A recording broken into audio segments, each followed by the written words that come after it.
저는 대구 옥수초등학교 교사 이수진입니다. 이번 시간에는 2021학년도 대구광역시교육청 책쓰기 프로젝트의 일환으로 출간된 학생 우수출판 지원 도서에 대한 소개를 하겠습니다.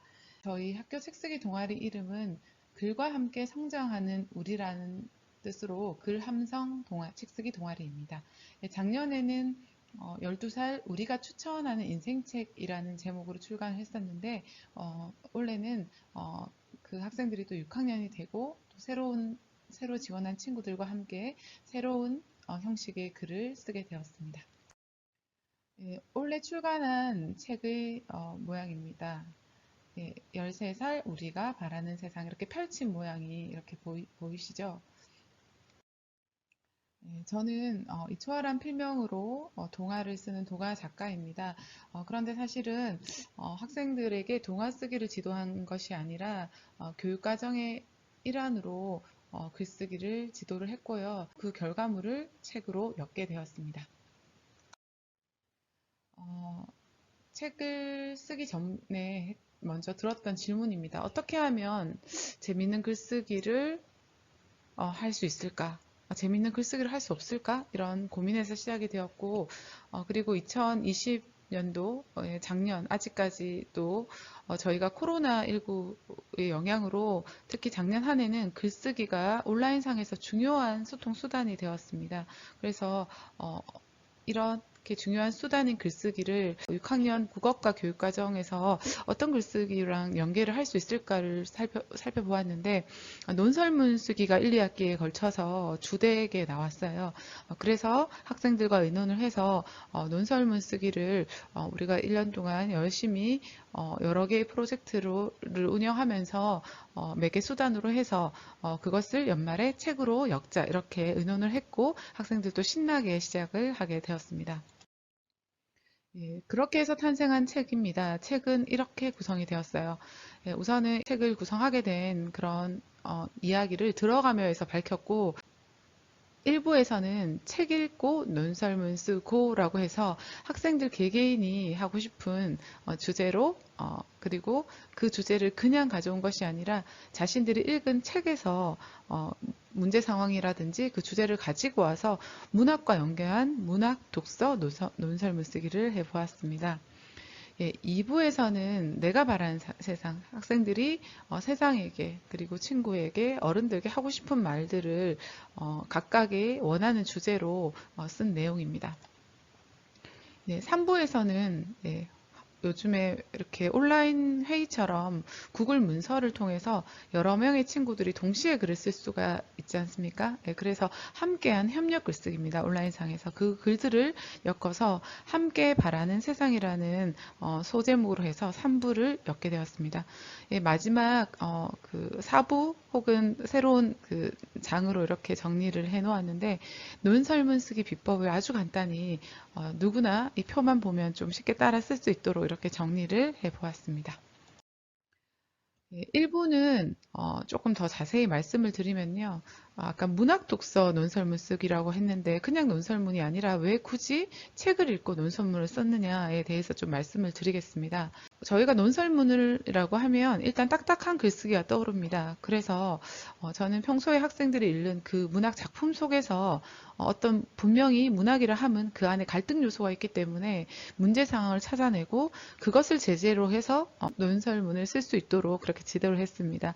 그래서 일부에서는 책 읽고 논설문 쓰고가 되었고요. 그리고 이런 문학 작품을 읽으면서 학생들이 이야기 속에 나오는 그런 인물들이 처한 상황과 자신의 삶이 어떤 관련성이 있는지 그 연결고리를 발견을 하고 그 깨달음을 바탕으로 논설문을 쓴다면 훨씬 더 매력적인 그리고 더 설득력 있는 좋은 논설문이 될 수 있다고 생각을 합니다. 그래서 이 문학작품을 매개로 한 논설문의 좋은 점이 뭐냐 하면요.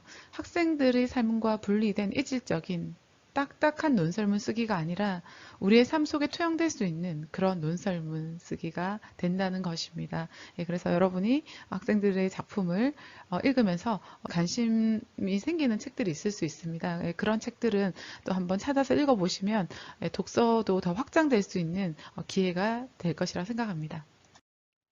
예, 2부에서는 내가 바라는 세상 해가지고요.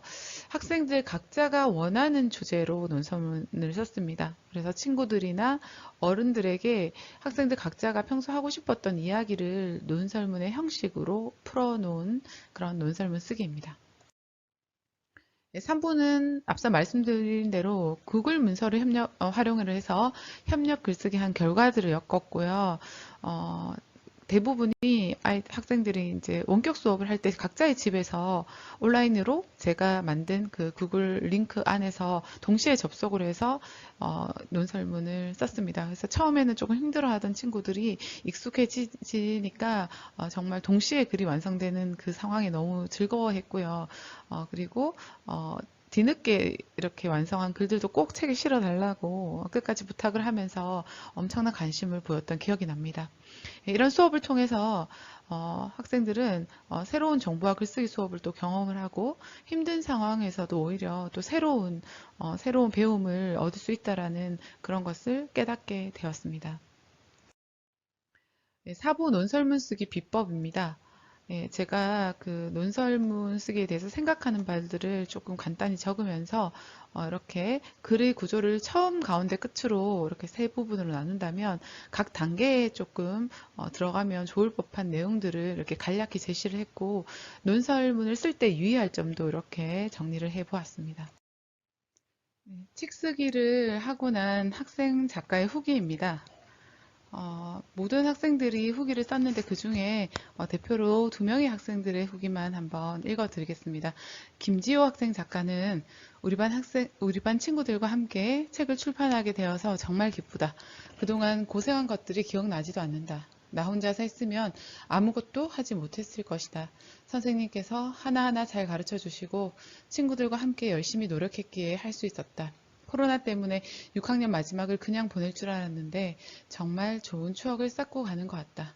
모두가 열심히 쓴 책이니 좋고 재밌게 봐주시면 좋겠다라고 진솔한 후기를 남겼습니다. 그리고 최윤슬 학생 작가는 작년에 이어 올해도 책을 출판하게 되어서 기쁘고 뿌듯하다. 요즘 폭행 사건이 많이 일어나곤 한다. 안타깝게도 피해자들은 극단적인 선택을 많이 한다. 나는 다행히 가해자나 피해자가 된 적은 없지만 피해자의 마음은 너무나 괴롭고 힘들 것 같다. 피해자들의 힘든 마음을 가해자가 알았으면 좋겠다는 마음으로 가해자들에게 폭력을 하지 말자라는 주장을 하게 되었다. 내 글을 많은 사람들이 읽어서 폭력 사건이 더 이상 일어나지 않고 아름답고 평화로운 세상이 되었으면 좋겠다. 이렇게 학생들이 자신이 주장하는 글을 쓰고 나서 느낀 점들을 쓰기도 하고 그리고 책 쓰기 전체 일련의 과정을 겪고 나서 느낀 그런 소감들을 후기로 담아냈습니다. 책의 뒤편에 있는 문구입니다. 이번에 빨간머리엔 출판사에서 책을 예쁘게 꾸며주셨는데요. 그 무엇을 상상하던 현실이 될 거다라는 그런 문구가 있습니다. 그래서 우리가 모든 일을 미리 될 거야 안 될 거야 라고 단정하기보다는 즐거운 마음으로 이렇게 해 나가다 보면은 상상 이상의 현실이 펼쳐진다는 것이 글쓰기를 통해서 증명될 수 있다는 생각이 듭니다.